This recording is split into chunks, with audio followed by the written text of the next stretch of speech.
Olá, hoje nós vamos falar sobre o domínio das provas. Um papo curtinho sobre as coisas que nos acontecem, ou melhor, por que nos acontecem. Mas sem estender muito, vai ser papo rápido. Se você gostar, dá um like, divulga o canal, coloque comentários, faça perguntas. Estamos aqui para interagir, estamos aqui para conversar. Tá joia?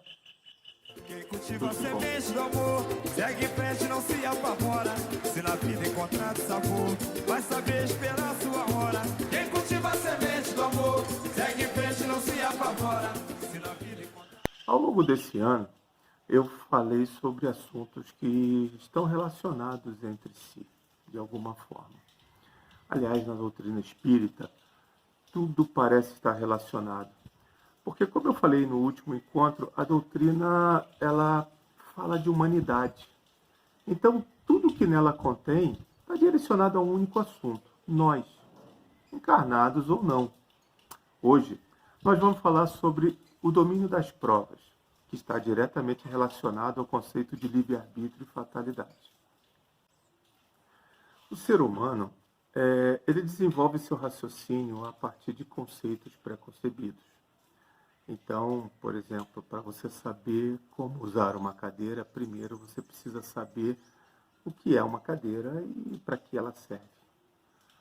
É assim que funciona a mente humana. Então, não adianta eu falar sobre provas se a gente não, pelo menos, estabelecer o conceito, se a gente não entender o que significa essa palavra. A nossa vida está repleta de acontecimentos que muitas vezes parecem totalmente alheios à nossa vontade e responsabilidade. Mas a verdade é que, antes de encarnar, no exercício do nosso livre-arbítrio, nós escolhemos a natureza das provas pelas quais vamos passar. Mas o que são essas provas? Sempre que se fala nesse assunto, vem também à cabeça o termo expiação. Mas vamos falar nele depois. Primeiro vamos definir o que é prova. Significado 1. Aquilo que demonstra a veracidade ou validade de uma afirmação ou proposição. Significado 2.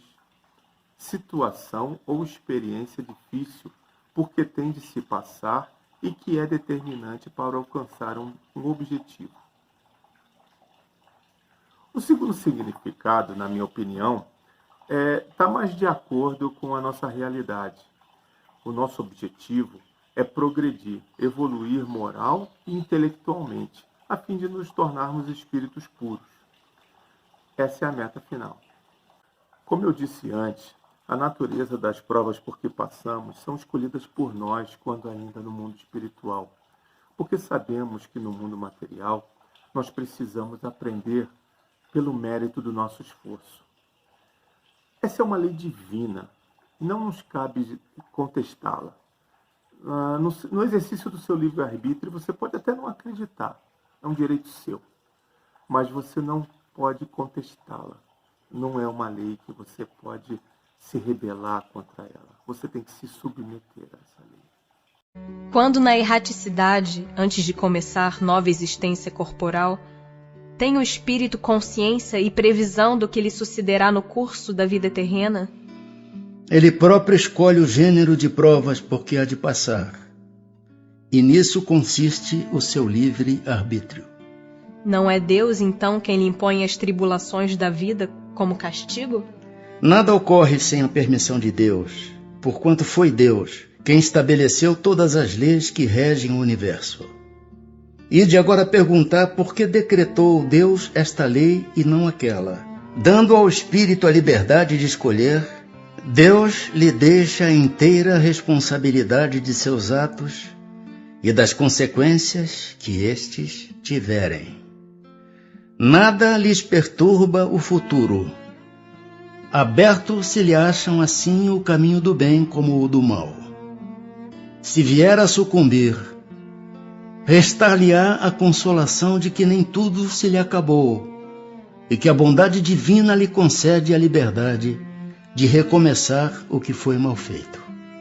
Demais, cumpre se distinga o que é obra da vontade de Deus do que é da vontade do homem. Se um perigo vos ameaça, não fostes vós quem o criou, e sim Deus. Vosso, porém, foi o desejo de a ele vos expordes, por haverdes visto nisso um meio de progredirdes, e Deus o permitiu. A rebeldia, a revolta, não ajuda nem nas relações com nossos irmãos encarnados, porque ajudaria na relação com Deus. Aí entra a palavra resignação. Aceitar as provas com resignação é o melhor caminho para superá-las. Se você aceita e você utiliza suas energias na tarefa de superar essas provas, é o melhor caminho. É por aí que você vai passar de forma muito mais suave, muito mais tranquila. Você tem que confiar que Deus quer o melhor para você. Ele não está colocando as provas na sua frente para que você tenha simplesmente dificuldades para te castigar. Não é essa a ideia. O que você precisa entender é que essas provas, sejam elas a tentação por um vício, a perda de um bem, a perda de um emprego, a perda de um ente querido, tudo isso vai passar. Essa angústia, essa amargura, esse medo que pode, que pode acometer as pessoas, isso vai passar. Confie em Deus, com serenidade, e segue em frente. Expiação, o que é? Olha o significado do dicionário. Ato ou efeito de expiar, cumprimento de pena ou castigo, penitência. Veja essa passagem do Livro dos Espíritos. Que é o que dirige o espírito na escolha das provas que queira sofrer. Ele escolhe de acordo com a natureza de suas faltas, as que o levem à expiação destas e a progredir mais depressa. Uns, portanto, impõem a si mesmos uma vida de misérias e privações, objetivando suportá-las com coragem.